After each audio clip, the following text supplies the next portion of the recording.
येवला तालुक्यात गेल्या अनेक दिवसापासून पावसाच्या प्रतीक्षेत बळीराजा होता. मात्र पावसाला सुरुवात झाली आहे.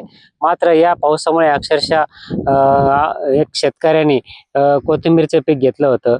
कोथिंबीरला बाजारभाव मिळेल अशी अपेक्षा होती. मात्र आता काही दिवसापासून सततचा सुरू असलेला पावसाचा फटका देखील या कोथिंबीर पिकाला बसतोय.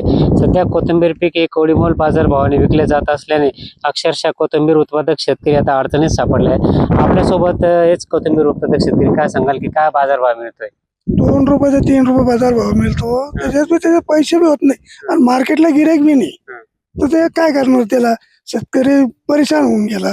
कशामुळे असं बाजारभाव? आता हे पाऊस पहिले पाऊस नव्हता, त्याच्यानंतर पाऊस आला तर हे पीक झालं. असं तर करणार काय शेतकरी? एकदम बाहेर माल जात नाही, त्याच्यामुळे अडचणीत येते. व्यापारी इकडे घेत नाही, मग करायचं काय शेतकऱ्याने? कष्ट करून बी पैसा येत नाही आणि त्याच्यानंतर पीक नाही करावं तर सोडून द्यायचं का? असं आपण बघितलं तर अक्षरशः कवडीमोल बाजार भावाने ह्या कोथिंबीरचे पीक जाते. आपल्यासोबत काही महिला देखील काय सांगाल काय बाजार भाव जातोय?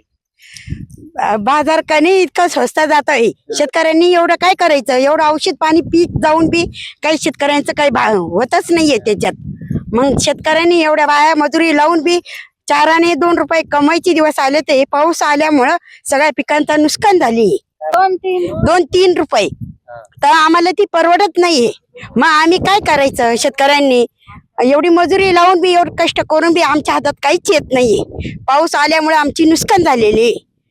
एकूणच बघितलं तर अक्षरशः या कोथिंबीर पिकाला 2 ते 3 रुपये जुडी असा कवडीमोल बाजारभाव मिळत असल्यामुळे अक्षरशः या कोथिंबीर उत्पादक शेतकऱ्यांचं केलेलं उत्पादन खर्च देखील निघणे मुश्किल झाला आहे.